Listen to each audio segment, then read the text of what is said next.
Olá, alunos do terceiro ano do IEMA Pleno Rio Anil. Nessa videoaula, a gente vai dar continuidade ao nosso conteúdo de núcleo celular, certo? Nós já vimos que algumas partes, né, que vão fazer parte, que vão compor, na verdade, o núcleo celular, né? Então, isso a gente já estudou, já estamos craques, né? Sabemos que o núcleo, ele vai ser composto, o núcleo de uma célula eucarionte, né? Vamos levar isso em consideração. Ele é formado por essas 5 partes principais, né?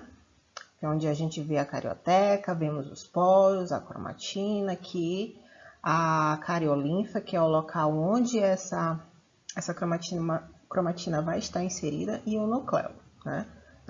Já conversamos bastante sobre isso. E aqui nós temos o retículo endoplasmático rugoso, que é por onde os ribossomos, que vão ser produzidos aqui pelo nucleolo, vão sair, né? E vão conseguir chegar até o citoplasma. Então, até aqui tudo bem, tá? Vimos também como é que o ácido nucleico ele é formado, o que é o ácido nucleico, né? Quais são os 2 tipos de ácido nucleico. Vimos que o ácido nucleico é formado pelos nucleotídeos, e o nucleotídeo é uma estrutura formada pelo grupo fosfato, por uma pentose e pela base nitrogenada, certo?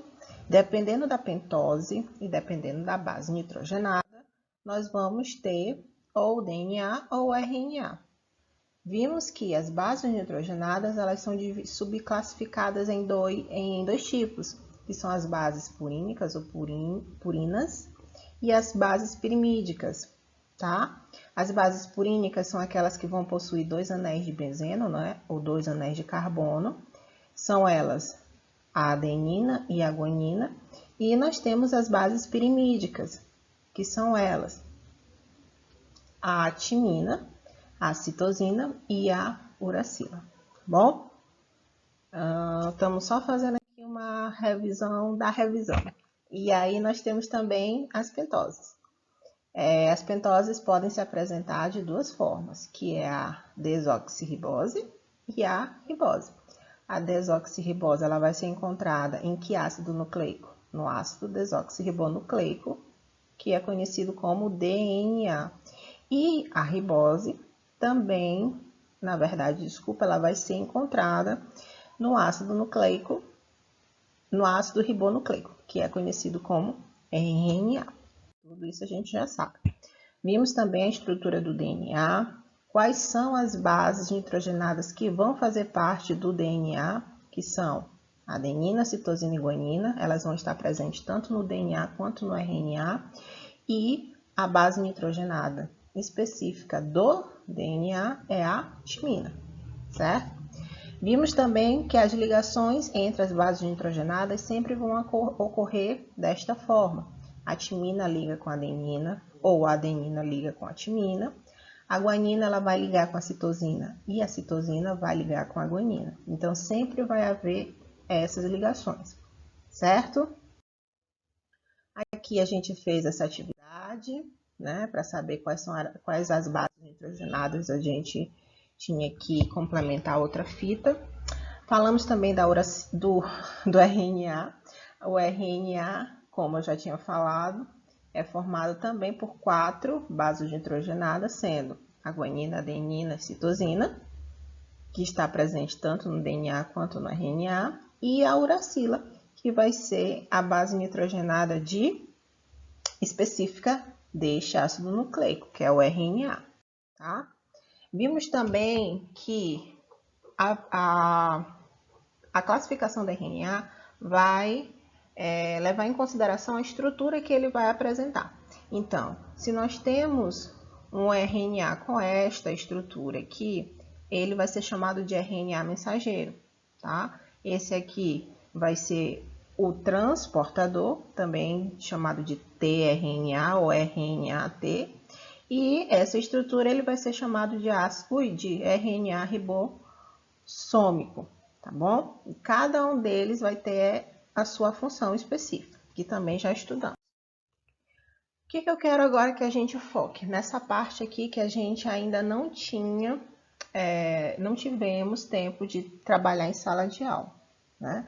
Vamos falar agora, focar um pouco mais na cromatina, que como eu disse para vocês, a cromatina, ela vai ser o filamento de DNA, aquele filamento comprido de DNA que vai estar lá, todo condensado, comprimido no núcleo celular. Então, bora lá.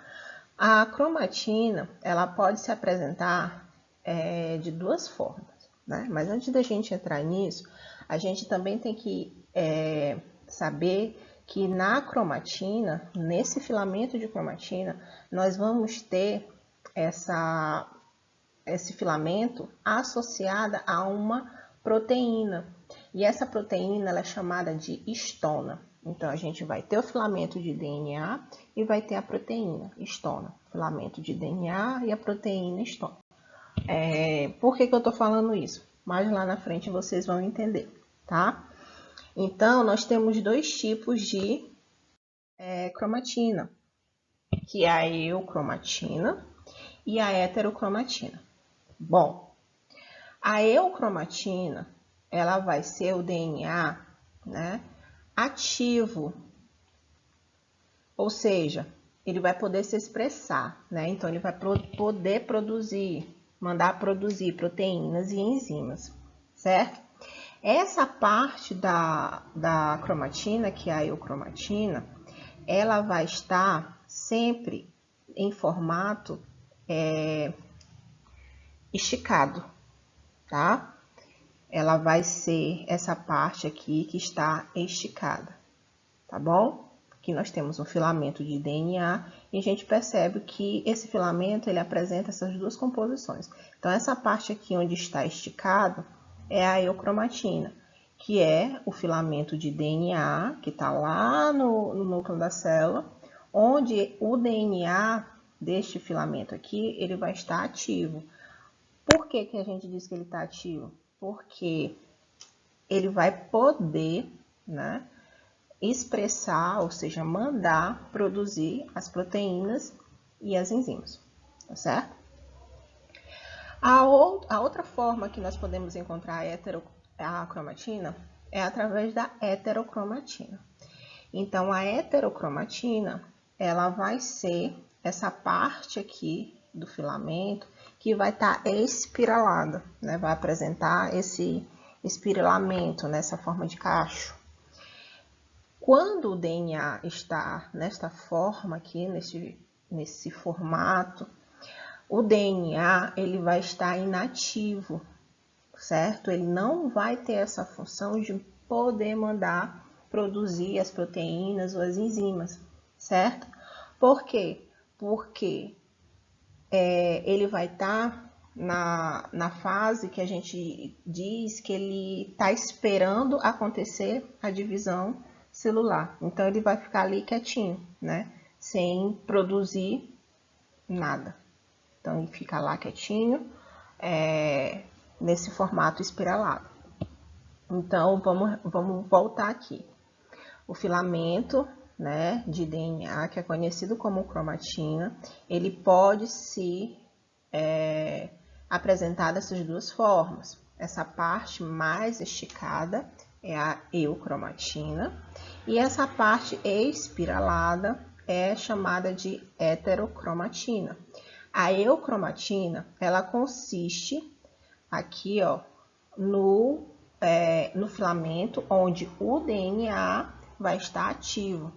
Outra coisa interessante também é que nesta forma, o DNA, a cromatina, desculpa, ela vai ser corada, né? Então, quando vai ser olhada no microscópio, consegue-se perceber, eu vou mostrar na próxima imagem, que na eucromatina, o pigmento ele pega com maior quantidade, então ele consegue ser mais visto do que a heterocromatina. Vamos já ver na outra imagem, tá bom? Então, esta é a eucromatina, tá? A heterocromatina, ela vai se apresentar nessa forma espiralada, lembra dos cachinhos de cabelo? E o DNA aqui ele vai estar inativo, porque ele vai estar à espera da divisão celular acontecer, certinho? Então, vamos lá ver aqui uma fotomicrografia, né? Então, aqui, ó, a gente está observando, isso aqui não é a célula, isso aqui é o núcleo da célula, tá? Toda essa parte aqui, ó, já está voltada para o citoplasma celular. Então, olha o que a gente observa. A gente observa que aqui, ó, essa parte mais corada, mais pretinha, na verdade, que aparece em menor quantidade, é a heterocromatina, tá? É onde o DNA ele vai estar inativo, certinho? E aqui, essa parte aqui, ó, que aparece maior quantidade, é o DNA que está ativo, que está pronto para mandar produzir as suas proteínas e as suas enzimas, certinho? Então, essa parte aqui, ó, que corou, que está mais corada, que pegou o corante, né, pegou mais o pigmento de corante, ela é a eucromatina. A eucromatina é quando o DNA ele está ativo. E a heterocromatina, ó, vocês podem observar que o corante não pega, né? Tanto é que aparece bem pouco, certo? Então, a heterocromatina, essa parte escura, onde eu vou encontrar o DNA de forma inativa. Aí eu pergunto para vocês, e essa estrutura bem aqui, qual seria? Né? Lembra que a gente está falando aqui em núcleo, né? Então, isso aqui vem ser o quê? A carioteca, né?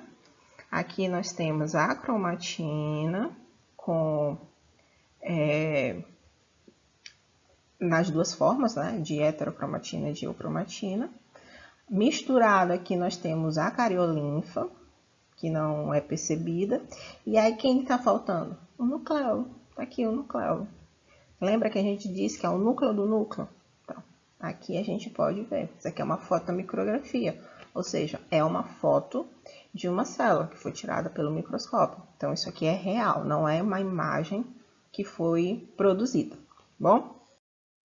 Então tá, nós temos dois tipos de cromatina também, a cromatina sexual, né, que é a cromatina X e a cromatina Y. Então, elas são herdadas tanto do pai quanto da mãe.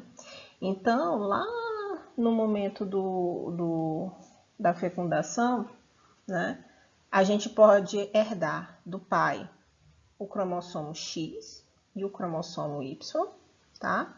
E da mãe, a gente sempre vai herdar o cromossomo XX, tá bom? Então, em relação à cromatina sexual, tá bom? A gente herda do pai, da mãe. Do pai a gente herda o X e o Y. E da mãe o X, XX, tá bom? Então, o pai é sempre XY e a mãe é sempre XX, certo? Aqui eu estou só explicando, né, o que é essa cromatina sexual, que ela também é chamada de corpúsculo de Barr, que é o nome dado ao cromossomo X, que ele vai estar inativo e condensado das células que vão constituir as fêmeas dos mamíferos, né? Então, ele está apresentando aqui esse corpúsculo de Barr, que também é a cromatina sexual, certinho? Eu vou parar por aqui e na próxima videoaula a gente começa a falar sobre os cromossomos, tá bom? Então, nessa aula a gente fez uma revisão da parte dos componentes nucleares e estudamos até aqui a cromatina sexual. Para o vídeo não ficar muito grande, eu vou começar um outro falando sobre os cromossomos, tá bom? Então, até a próxima aula.